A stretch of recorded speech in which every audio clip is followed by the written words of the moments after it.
예, 백운기의 정치본색 여러분이 만들어가는 방송입니다. 댓글 많이 올려주십시오. 여러분의 의견이 바로 대한민국의 의견입니다. 오늘 함께 하실 네 분 패널 소개하겠습니다. 정기남 조선대 개건교수, 김철근 전 국민의힘 당대표 정무실장, 전혜연 우석대 대학원 개건교수, 임세은 전 청와대 부대변인 나오셨습니다. 어서 오십시오. 안녕하세요. 자, 오늘은 저희가 예전 같으면 상상도 할 수 없는 임기 초반에 이렇게 권력 내부의 은밀한 대화들이 다 공개가 되고 현직 대통령의 육성이 공개되고 어떻게 이런 일이 일어날 수 있는가, 도대체 안에서 무슨 일이 벌어지고 있는가, 그걸 한번 들여다보려고 하는데요. 그 전에 먼저 속보가 떠서 이 내용부터 함께 생각해 보도록 하겠습니다. 민주당이 이종석 국방부 장관 탄핵을 추진하기로 했습니다. 지금 국방부 장관 탄핵은 국민의 명령이다. 이 장관을 탄핵하겠다. 이재명 대표가 입장문을 냈는데요. 윤석열 대통령은 장관을 해임하라는 국민의 요구를 거부했다. 국민의 명령에 항명한 것이다. 대정부 질문 과정에서 이 장관이 법을 어기고 부당하게 수사에 개입한 사실이 낱낱이 드러났는데도 대통령이 장관을 해임하지 않은 건 수사 외압이 대통령 지시였음을 스스로 증명한 셈이다. 이렇게 얘기를 했습니다. 민주당이 이상민 장관에 이어서 이제 이종섭 장관 탄핵하게 됐는데요. 그러면 두 번째가 되겠지요. 김철근 실장, 지금 민주당이 탄핵을 하면 요건은 표결할 수 있는 그거는 되잖아요. 그렇죠. 예. 근데 지금 나오는 거를 보면 이종섭 장관, 문체부 장관, 여가부 장관 바꾼다는 것들이 뜨는데 지금 중폭 개각을 다음 주에 하겠다는 거 아니겠습니까? 예, 이런 시점에서 민주당이 이종섭 장관 탄핵안을 발의하기로 한 것은 어떤 의미가 있다고 봐야 할까요? 그것은 지금 이제 국방부 장관의 행태나 이런 게 너무 국민들로부터 괴리가 심하다라는 거고요. 그다음에 그 해병대 그 수사단장의 그 수사 방해 혐의겠죠, 사실상. 그 국방부 장관은 대면 보고해서 그 결재까지 받았잖아요. 그런 상황을 뒤집어서 결국은 수사단장을 거꾸로 항명죄로 지금 기소하고 구속까지 시키려고 했던 거 아니겠습니까? 이런 것들이 이제 낱낱이 드러나고 있는 상황이고요. 그러니까 국방부 장관뿐만이 아니고 지금 대통령실에 그 안보실 2차장, 그다음에 국방비서관, 국방부 장관, 이 해병대 수사 라인에 관련돼 있던 모든 사람들이 전부 바뀌어지는 상황이거든요. 그러면 이게 어찌 보면 공식적으로 앞으로 국정감사나 이런 데 증인으로 채택을 해서 부를 텐데 부를 수 있는 사람들이 다 사라지는 상황이 되는 거겠죠. 지금 그 시민단체인 그 군인권센터인가요? 거기서도 이런 문제를 제기를 했는데 이건 사실상 이 사건 자체를 은폐하려고 하는 거 아니냐, 이렇게 보는 시각들이 있어요. 그래서 제가 보기에는 민주당도 이런 시각에 입각해서 지금 교체하려고 하는 장관에 대해서 스톱, 그렇게는 안 돼. 이거 문제, 진상규명 해야 되겠어. 그리고 당신 책임져야 되겠어. 정치적으로 책임져라. 라는 취지로 아마 탄핵을 추진하고 있는 게 아닌가, 이렇게 보여집니다. 이렇게도 볼 수 있을 거예요. 지금 정기남 교수께서 그러니까 시일이 촉박할 수 있다라고 하는데, 지금 일단 후임 장관 지명을 한다고 하더라도 청문회 절차가 있고 임명까지는 시간이 많이 남아 있지 않습니까? 그러면 그 안에 본회의가 열리면 탄핵안을 결의할 수 있는데, 중간에 만약에 이종섭 장관이 사의를 표명하고 수리를 하고 그리고 공석으로 국방장관을 놔두고 있다가 후속 절차를 밟을 수는 있겠죠. 그렇지 않다면 계속 장관직을 유지하고 있으면서 탄핵에 걸릴 수는 있으니까 민주당에서는 그런 점까지도 감안하고 수를 던진 것이다. 이렇게 볼 수 있지 않을까요? 그렇죠. 왜냐하면 지금 탄핵을 피할 수 있는 방법은 자진 사퇴입니다. 자진 사퇴를 했을 경우에는 장관이 공석이 되는, 방금 앵커가 말씀하신 대로 공석이 되어 있는 상태이기 때문에 국회 탄핵이 불가능한 상황이 되겠죠. 그렇지만 그 후임자를 임명한다고 해서 바로 바뀌는 게 아니죠. 그 인사청문 절차가 있어야 되고. 지명이니까요. 그러니까 내정이고 장관 후보자로 그렇죠. 그 청문회를 하는 거기 때문에 대략 한 달 정도 시간 정도가 있을 수 있기 때문에 그렇게 보면 지금 9월달 추석 전에 방금 얘기한 대로 21일, 25일 뭐 이런 정도의 그 본회의가 예정돼 있기 때문에 거기서는 가능할 수도 있겠죠. 국방장관을 공석으로 두지 않는 한 네. 탄핵 대상은 될 수 있다. 그럴 수 있어요. 그렇게 봐야 되겠죠? 그런데 이제 그게 정치적으로 예를 들어서 윤석열 정부가 하는 행태로 봤을 때 자진 사퇴를 용인하지는 않을 걸로 보여요. 왜 잘못한 것도 별로 없다고 보는데 네.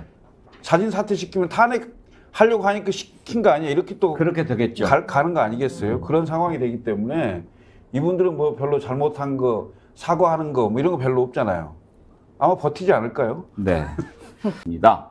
자, 그러면 오늘 권력 내부 균열 조짐 한번 들여다보려고 하는데 국민들이 깜짝 놀랐죠. 현직 대통령의 육성을 지금 이 시점에 듣게 되다니. 물론 대통령 현직에 있을 때는 아니고 후보 전이긴 하지만 그래도 엄연히 지금 임기 초반의 대통령이 이렇게 험한 말을 막 하는 것을 들을 수 있다는데 많은 국민들이 놀랐습니다. 우리가 주목해야 될 점은 예전 같으면 상상도 할 수 없는 일이 왜 이렇게 일어나고 있는 걸까 하는 부분이거든요.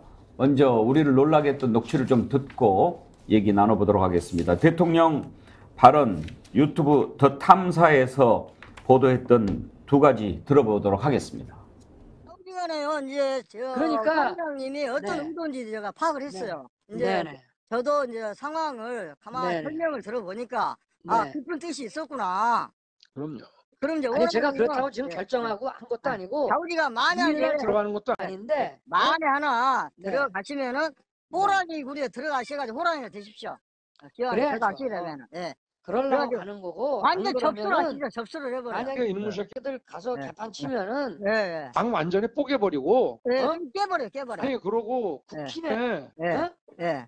지금 국힘 당원 26만 명입니다. 아 맞아요. 예. 제가 만약에 국힘에 나중에 들어간다 그러면은 예. 국힘에 좀 많이 입당해갖고 당원을 네. 100만 명 이상 좀 만들어 주셔갖고 아 예. 국힘의 지도부 다 소환해 예. 예. 오케이. 바꿔버려. 전부 예. 어? 탄핵시켜버리고. 아니 그렇게 하자고요. 또 국힘 안에서도 예.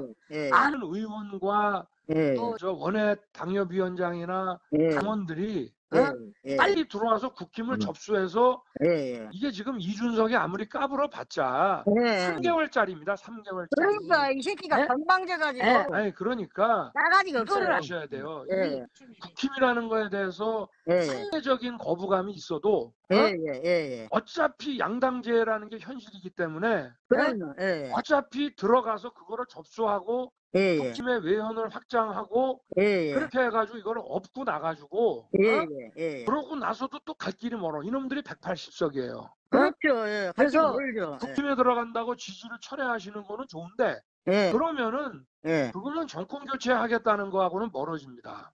제가 그렇죠. 예를 들어서 예. 국힘에 제가 지금 결정한 것도 아니에요. 예. 지금 예. 제가 이런 걸 가지고 이제 입당 네. 여부를 신중하게 이제 네. 고민하기 시작을 하니까 예. 막 그 들어온다고 막 까고 이러는 것인데 예. 그러나 현실적인 생각은 좀 해봐야 됩니다. 이놈 새끼들 뽀개버리고 또 말끝마다 이놈 저놈 하는데 김철근 실장 지금 대통령이 돼서 그런 말을 또 쓰는지 어쩌는지는 제가 잘 모르겠습니다만 참 입이 험하네요. 뭐 이놈 저놈 뭐 EXX 저 XX 뭐 이런 얘기를 많이 한다고들은 후보 들었습니다. 때 좀 만나보셨잖아요. 그때도 그렇게 입이 거칩니까? 뭐 직접 저한테 한 적은 없기 때문에 제가 뭐라고 확인을 못 드리겠습니다만 전원으로 들은 건 많고요. 말을 좀 험하게 한다? 아니, 보통 뭐 EXX 뭐 달고 저 살아요? XX 이건 뭐 특히 뭐 이준석 대표한테 뭐 그렇게 표현했다는 얘기를 많이 들었기 때문에 이준석 대표에 대해서 한번 김철근 실장 어떤 사이였길래 그때는 후보가 되기도 전이고 그런데 이준석 대표를 그렇게 미워하고 욕을 하고 그랬나요? 아니 뭐 입당해갖고는 100년에 한 번 나올까 말까 하면 3개월짜리 대표가 결국 됐죠. 네? 근데 뭐가 불만이었다고 보세요? 글쎄요, 제가 보기에는 지금 이 녹취가 된 시점이 대략 7월 달 중순 정도 7월. 될 겁니다. 왜냐하면 왜 제가 이렇게 추정을 하냐면 6월 29일 날 윤석열 대통령이 정치 선언을 합니다. 예. 그리고 공식적으로 첫 행보를 6월 30일 조선일보사에서 했던 행사가 신라호텔에서 있거든요. 그때 아침 8시 경에 이준석 당시 대표와 윤석열 이제 전 검찰총장이죠. 신분이 그때는 경선 후보도 아니었기 때문에 그 두 분이 공식적으로 신라호텔에서 처음 만납니다. 처음 만나고 그 이후에 이제 그 이준석 대표도 방송에서 얘기를 했습니다만은 아크로비스타에 가서 뭐 한두 번 아마 만났을 겁니다. 뭐 그렇게 하고 그리고 이 녹취는 입당 전에 지금 그 이른바 호남의 그 강호의 농객이라고 하시는 분하고 지금 통화한 얘기인데요. 예. 이 통화 녹취록이 이것뿐이 아니고 상당히 더 있다는 얘기가 있습니다. 그래서 이제 앞으로 어떤 일이 어떻게 나올지는 모르겠는데 하여튼 예를 들면 어떤 내용들이 있을까요? 글쎄요, 뭐 많은 얘기들이 있을 거라고 보입니다. 특히 이때 말을 많이 한 건가요? 아니면 여러 차례 통화를 한 건가요? 여러 차례 했겠죠. 그다음에 대통령뿐이 아니고 뭐 대통령하고 가장 가까이 있는 분하고 또 통화. 김건희 여사하고도 통화했다고요? 아마도 그러지 않을까 이렇게 생각이 되는데요. 앞으로 어떤 상황이 어떻게 나올지는 모르겠고요. 뭐 더 있다는 소문들은 많습니다.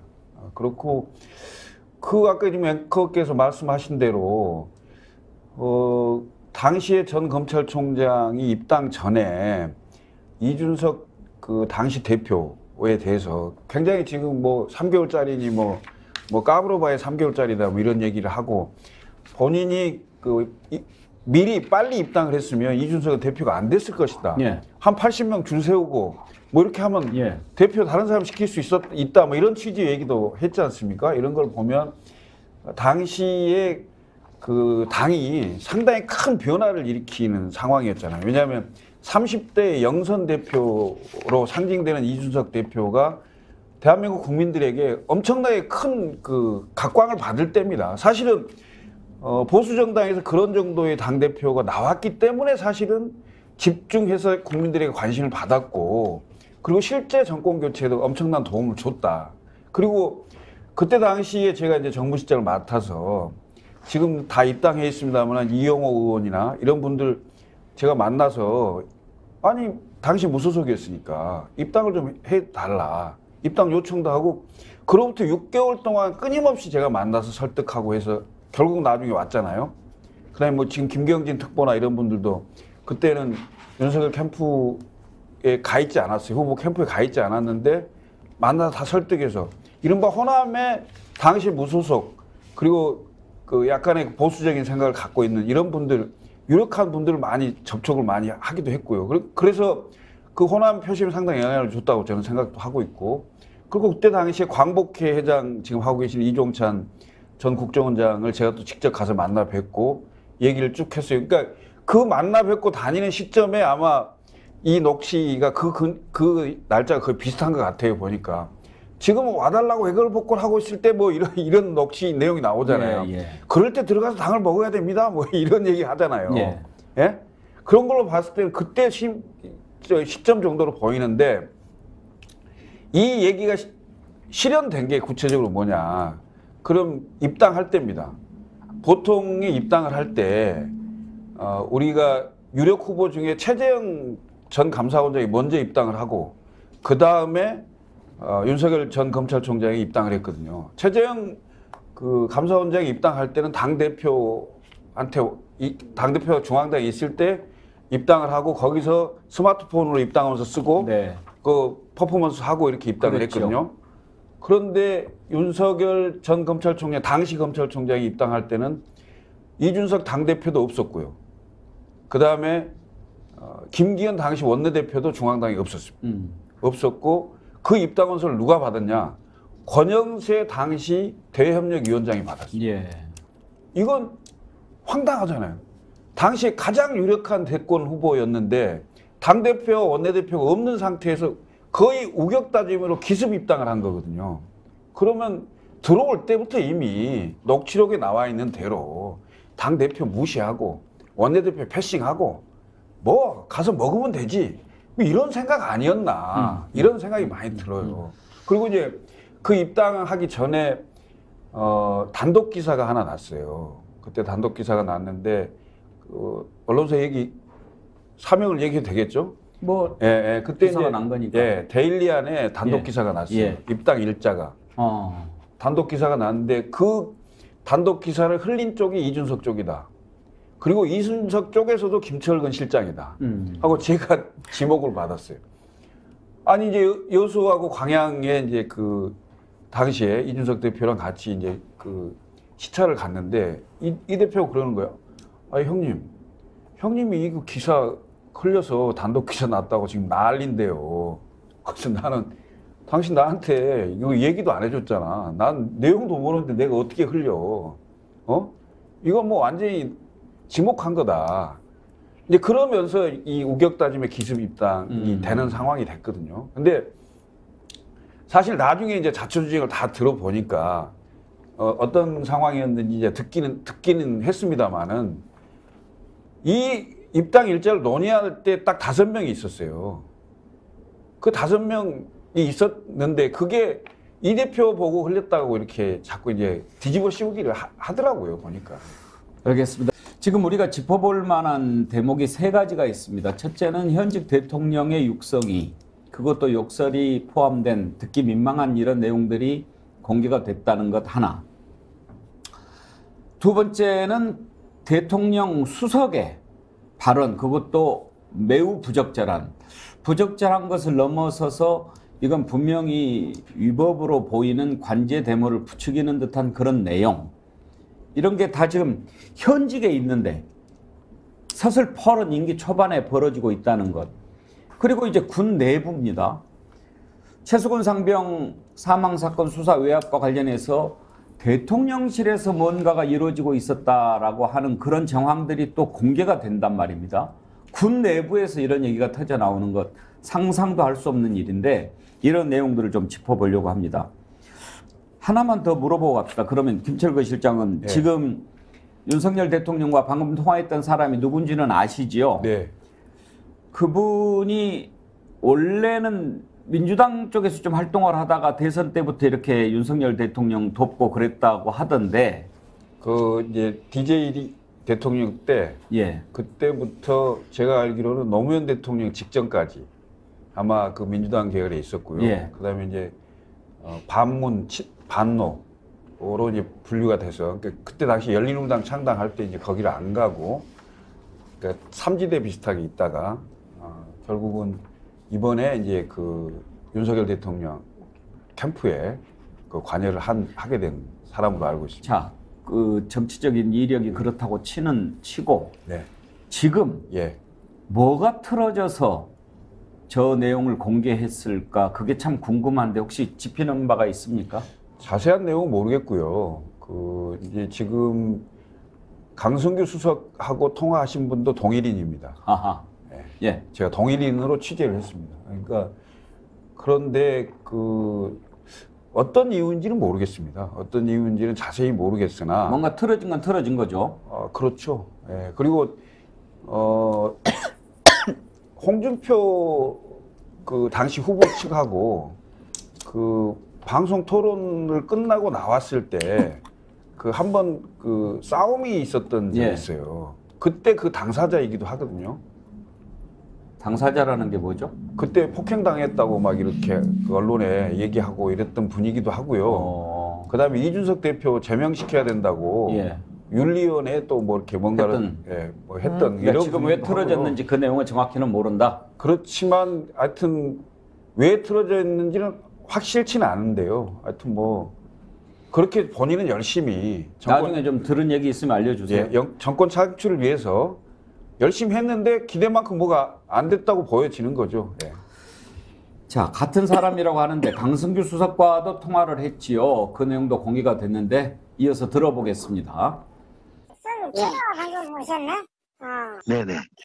아우 저놈들 MBC는 저놈들 어떻게 해야 돼요 저거. 내가 오늘 한의견을 한 20분 동안 했어요. MBC에. 누구는 그러니까. 누구는 그런 거를 내국 언론이라고 그러더라고. 네, 내국 언론이고 요거 저자들 김치희도 하고 MBC 앞에 가서 우파 우파 시민들 총동원해가지고 이시해야 돼요. 그래요. 주변에 좀 그렇게 하세요. 네, 안 되겠어요. 그렇게 좀 전하세요. 예. 윤석열 대통령 녹취를 듣고 이준석 전 대표는 길거리 건달에 이렇게 비유를 했던데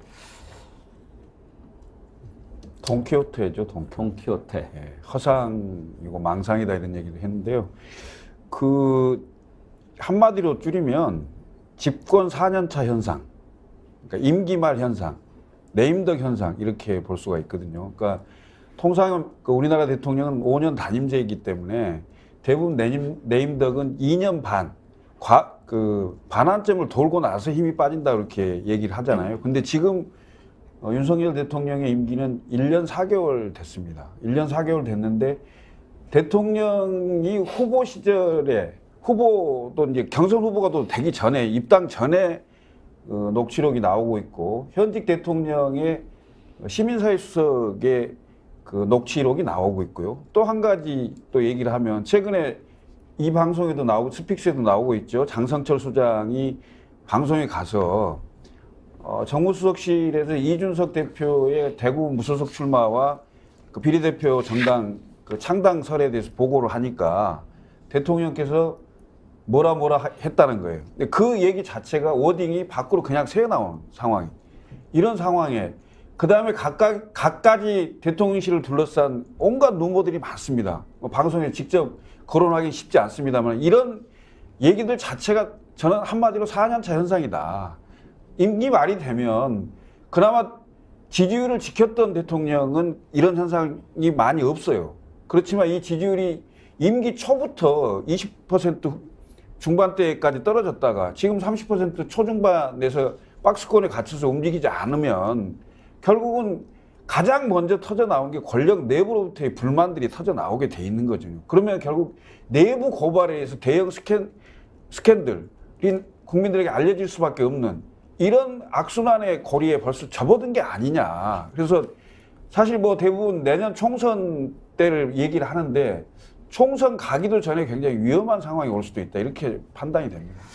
권력의 속성상 레임덕은 사실 피할 수 없습니다. 아무리 잘하고 있어도 임기 말에는 뭐 이런저런 이반 현상도 생기고 또 재편되고 그러면서 대통령 힘이 약해지는 것은 어쩔 수가 없지만 이제 임기 시작한 지 1년 조금 넘었을 뿐인데 이렇게 레임덕이라고 부를 수 있는 현상들이 일어나는 이유 무엇일까요?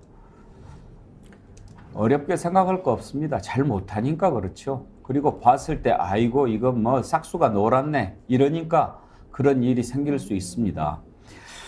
일단 이유는 잘 모르겠습니다만 지금 녹취를 공개한 유튜버 또 뭐 지역 정치인 이 사람이 대통령 또 수석 발언을 공개한 것은 뭔가 틀어져서 그랬을 것이다 이렇게 짚어지고요. 그렇지만 박정훈 대령이 했던 증언은 이것과는 좀 다르게 봐야 할 것 같습니다.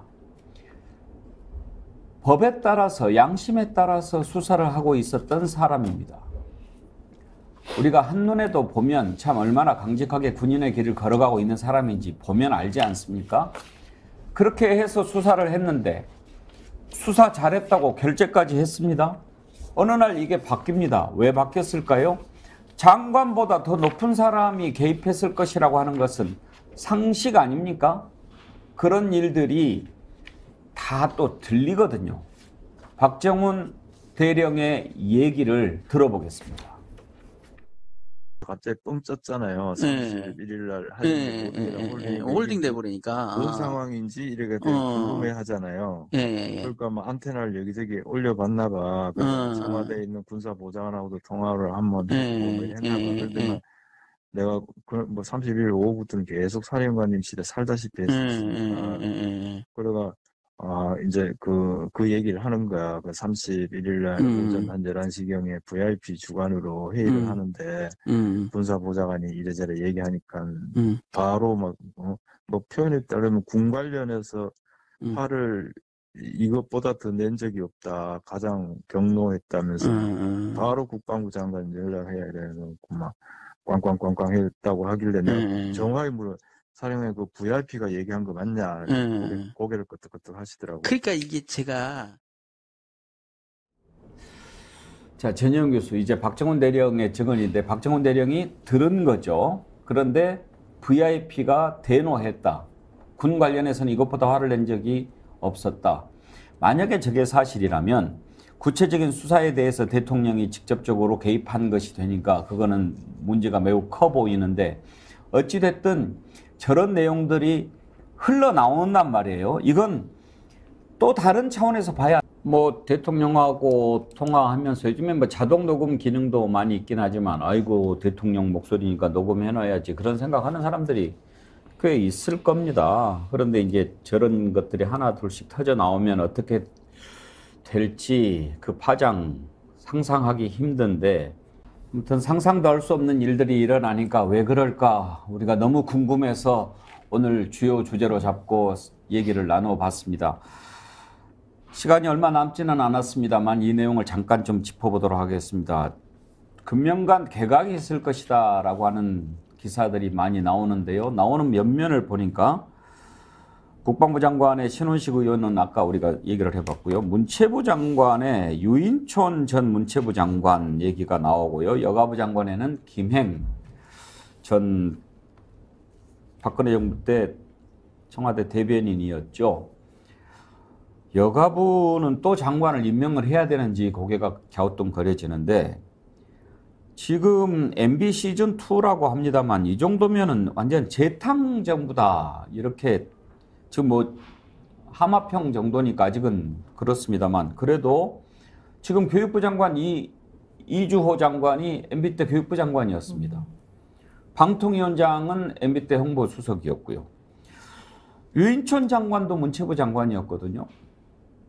정책실장 이런 부분도 한번 들여다볼 필요가 있어요. 국정 운영에 있어서 이렇게 MB정부 때 그것도 실패한 정권이라고 우리가 평가하는 그 장관들을 그대로 다시 한번 써보는 것 이것도 참 이상하고 전례가 없는 일인데 국민의힘 내부적으로 봤을 때요. 다 지금 MB계를 갖다 쓰잖아요. 근데 지금 국민의힘 보수정당은 친박이 있고 친이계가 있고 또 뭐 아는 쪽도 있고 그렇죠.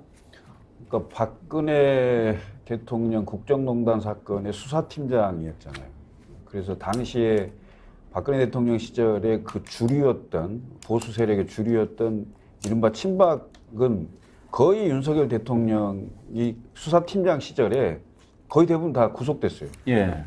구속시킨 사람들이고 그 세력의 핵심들인데 그분들하고 함께 할 수 있는 방법이 없는 거잖아요. 아니 그래도 뭐 나중에 대통령 되고 박근혜 전 대통령도 찾아가서 인사도 하고 그랬고 어차피 지금 양쪽을 다 고루고루 써야 될 텐데 이걸 노골적으로 이렇게 나는 친이계야라고 한다면 공천 앞두고 또 총선 앞두고 친박계와 이렇게 갈수록 더 멀어지는 것 아닌가요? 친박계는 실제로 그 정치적으로 활동할 만한 사람이 거의 많지가 않고요. 실제로 뭐 이렇게 정치적으로 생존해 있다고 볼 수 있는 사람이 많지가 않고요.